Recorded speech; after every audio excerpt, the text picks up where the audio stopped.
ìròyìn ìbànújẹ́ ńlá lélẹ́yìí tó tún ṣẹlẹ̀ lágboolé fújì tàbí ká sọ pé lágboolé àwọn olórin tàkasúfèé. Kí ló tún ṣẹlẹ̀ tá a tún mú ròyìn wá fún yín? Gbogbo yín náà lẹ mọ̀ Afeez Adésínà tí gbogbo wa mọ̀ sí Destiny Boy, eléyìí tó kọ Destiny tó kọ fújì tán kó jẹ ó dààmú ó wálẹ̀ ó yá ẹ ṣeṣe kú ṣe lálẹ́ yìí ẹ mú kú mu Destiny Boy tó kọ fújì tán kó jẹ. Kí ló ṣẹlẹ̀ sí Destiny Boy? Ẹ wò mò ń padà bọ̀. Hello ladies and gentlemen, àìsí ń bẹ̀ òun láì bá wọn dá sí i. Ṣẹ́rí bẹ́ẹ̀ mi dẹ̀ ṣe wà yìí mi lè parọ́. So mo dẹ̀ ti ń rí báwọn èèyàn ṣe mẹ́sẹ̀gì mi tó ń bi mí pé nínú Ṣèyí àti Zino pé ta ni mo support. Ṣẹ́rí èmi ò lè parọ́ o, ẹni tẹ́mi like gangan òun ni. So ní November 2024 lolórin tàkasúfèé yìí èèyàn Afeez Adésínà tí gbogbo wa mọ̀ sí Destiny Boy lòun àti ìyàwó rẹ̀ náà bímọ alákọ̀ọ́kọ́. Ọ̀rọ̀ náà ti gbójú ẹ̀rọ ayélujára pé ọmọ 20 ọdún ni Destiny Boy pé ó ti yára jù kó tó dìpò gbégbèsè pò fún girlfriend ẹ̀ lóyún. Àṣé bí ìgbà kò ti mọ ìjàmbá burú tí ń bọ̀ ní ẹ̀yìn òun ni. Gbogbo yín náà lẹ mọ̀ pé tá a bá ń sọ̀rọ̀ nípa àwọn ọmọ kéékèèké tí tálẹ́ǹtì wọn tún gbé wọn dìde tí wọ́n sì ti làmìlaka lórílẹ̀‐èdè Nàìjíríà, Afeez Adésínà kò ṣeé fọwọ́ rọ́ sẹ́yìn torí pé àwọn orin rẹ̀ ẹ̀yin náà mọ ọmọ kékeré tó máa ń remix orin Davido nígbà kan tó ti wá dàgbà díẹ̀. Ṣùgbọ́n kí ló dé gan tá a fi mú ròyìn ìbànújẹ́ ìwá fẹ̀yìn olólùfẹ́ wa? Gẹ́gẹ́ bá a ṣe ń sọ̀rọ̀ yìí, ọ̀rọ̀ náà mà ti lu orí ẹ̀rọ ayélujára báyìí. Wọ́n ní ó mà ṣe ilẹ̀ ń jẹ̀nìyàn. Wọ́n ní Destiny Boy ó ti gbèkuru jẹ lọ́wọ́ ẹbọra. Wọ́n ló ti gbèkuru jẹ lọ́wọ́ ẹbọra. Wọ́n ní Destiny Boy òun náà mà ti jọ́lọ́ nípè ó ti kú. Èèyàn ọ̀rọ̀ tó ń lọ níkànnì ayélujára báyìí, kódà nínú fọ́nrán eléyìí tí wọ́n fi sí ìkànnì ayélujára, wọ́n gbé Destiny Boy sínú mọ́tò, wọ́n fi òwú méjì wọ́n fi dì í nímú níbi tí ìyàwó rẹ̀ gangan èèyàn girlfriend ẹ̀ tó bímọ fún un tó ti ní má ṣe báyìí fún mi, má ṣe báyìí fún mi, má ṣe báyìí fún mi.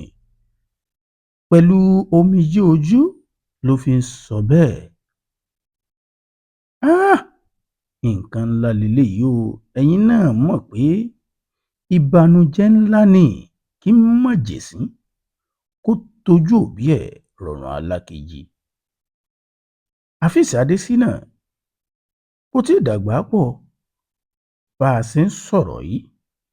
22 years péré lọmọ náà tó sì jẹ́ wípé ó ti ralé sílùú Èkó, ó ti ra mọ́tò ayọ́kẹ́lẹ́ káàkiri.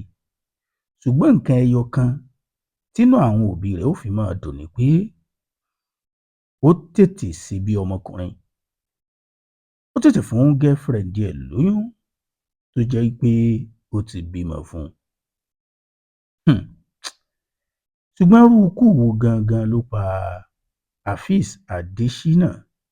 À ń bọ̀ ń bẹ̀hùn. Tó bá jẹ́ ìgbà àkọ́kọ́ tẹ́yin wo YouTube channel wa ni, ẹ jọ̀ọ́ ẹ bá wa tẹ subscribe button. Ikú aya, ikú ọmọ, ikú ọkọ ìkọ̀kọ̀ ńbẹ̀ kò mà ní wọlé tọ̀ wá lọ́dún 2026 tá a wà yìí, torí pé lẹ́nu ọdún 2026 tá a wà yìí, tá a bá ní kàkà ní méní méjì mẹ́ta, àwọn tó ti wọ káalẹ̀ sùn wọn ò ṣeé kà á. Ṣùgbọ́n tá a bá tún wá ní pé àwọn tó wá jẹ́ gbajúgbajà, ẹ̀yin náà mọ̀ yí pé a sì ń sọ̀rọ̀ Omijé Ojú, à ń sọ̀rọ̀ ẹ̀ lọ́wọ́ tóun náà fò sánlẹ̀ tó kú. Bákan náà òṣèré tíátà Allwell, ẹ̀yin náà mọ̀ pé ọ̀rọ̀ rẹ̀ ò tíì tán ńlẹ̀, ẹlòmíì ló mà tún fò sánlẹ̀ ló mà tún lọ yìí. Ẹ̀yin abiyamọ ayé, a ò mà ní fojú sunkún ọmọ. Ẹ̀yin abiyamọ ayé, ẹ sàmí àdúrà sí comment section pé ìgbà tógo àwọn ọmọ wa bá ń búyọ, tí wọ́n ti làmìlaka, táwọn ayé ti mọ̀ wọ́n, ikú kò mà ní gbà wọ́n lọ́wọ́ wa. Ẹ̀yin náà ẹ wo Destiny Boy, àsìkò ìgbà tógo ẹ̀ búyọ wá ló fò sánlẹ̀ tó kú. Gẹ́gẹ́ bí a ṣe ń ṣèwádìí lọ láti lè mọ pàtó irú ikú tó pa, torí àwọn ènìyàn gan ò tíì mọ pàtó irú ikú tó pa, ṣùgbọ́n nǹkan tá a gbọ́ gẹ́gẹ́ bí táwọn ènìyàn tí wọ́n ń gbé síkànnì ayélujára táwọn ẹbí olóògbé gan ò tíì sọ̀rọ̀ ní pé wọ́n ní pé ó ń pọ ẹ̀jẹ̀ èèyàn lẹ́nu títí tó fi dákẹ́.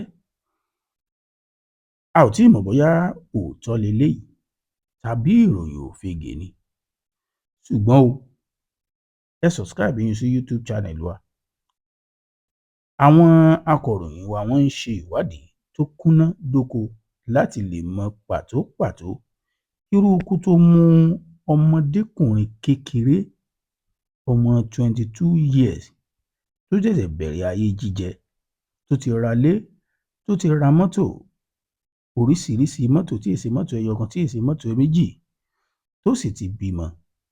Nǹkan tó lè mú lọ lẹ́ẹ̀kan náà nífọ̀nà-fọ̀nsù lójijì tó kàn lè fò sánlẹ̀ tó sì lọ. Ó lágbára o. A bá àwọn ẹbí olóògbé, a bá wọn kẹ́dùn torí pé ikú ọ̀fọ̀ ńlá leléyìí jẹ́ fún àwọn ẹbí olóògbé, ló jẹ́ fún entertainment industry Nàìjíríà, kódà ló tún wá jẹ́ fún Nàìjíríà lápapọ̀. Ó lágbára. Ẹ subscribe, kẹ́ share fídíò, a tún mú míì bọ̀ lórí ikú tó pa Destiny Boy.